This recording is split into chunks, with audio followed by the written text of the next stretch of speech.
All right. So, do you think Maka is on the hottest seat in baseball right now in terms of managers out there? Drew? No, I'm trying to think of who else might be. Lou Piniella? Lou Piniella's starting to get frustrated. He's screaming and yelling.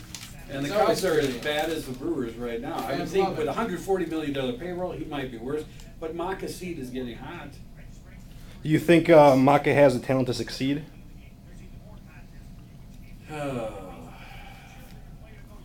They'll pitch better. I think we all overrated their talent. The pitching is horrible compared to what everybody thought it would be, including Doug Melvin. The hitting is underachieved, and maybe because they've been frustrated trying to come from behind all the time. I don't know. They're gonna need some help. They're gonna need somebody to step in from outside probably to get a boost. It's too early for a trade probably, but they'll need somebody. Braden Looper to the rescue. There you go. Bring him back. Why not? If they do go that route with rebuilding, do you start in the front office, you think? How long a honeymoon do you get? 2 seasons after the playoffs? How long has Doug Melvin been here now? Almost a decade, right? Almost. And how many managers do you usually get? Usually at least 2 or 3? Yeah, at least 2. And 3. this is his second manager. To put it all on Doug Melvin is tough. To put it all on Ken Maka is tough. But the oldest adage in baseball and any sport is you can't fire the players. Yeah, well, San Diego traded Jake Peavy last year, and they're in first place. If you trade Prince Fielder, is that similar?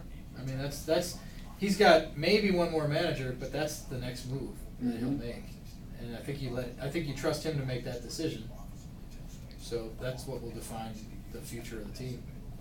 And if Prince Fielder gets traded and immediately sends that team to the playoffs in the World Series,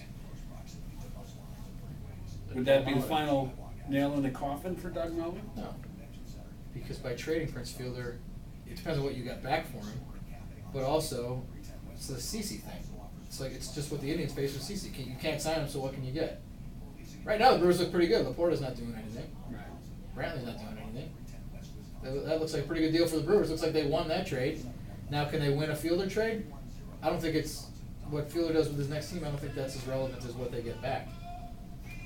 If Mike Maddox was still here as the pitching coach, do you think he would have the staff in some better situations since he knew them for a couple of years? He knew what their tendencies were. He knew how to resolve issues a lot better with them and everything. Manny Parra is Manny Parra. I don't know. It's hard to say because their pitching hasn't been the same since he left. Yeah, they got new guys. But since he left, Ben Sheets hasn't pitched for the Brewers and CeCe Sabathia hasn't pitched for the Brewers either. I didn't think it was Bill Castro's fault last year. I don't know about Rick Peterson. He was supposed to get pitchers to pitch more innings, and it's had the opposite effect.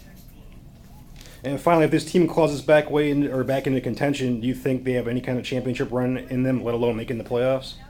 Well, it's hard to envision now, but again, it's possible. But a couple of years ago, the Colorado Rockies, nobody Phillies were envisioned dead. them. People wanted Charlie Manuel fired. Last He's year. been to the World Series twice. Last year, the Rockies. It was when they named Jim I Tracy think the it's manager. too early to tell, but I don't see it happening without some kind of trade or call. I agree. Or something.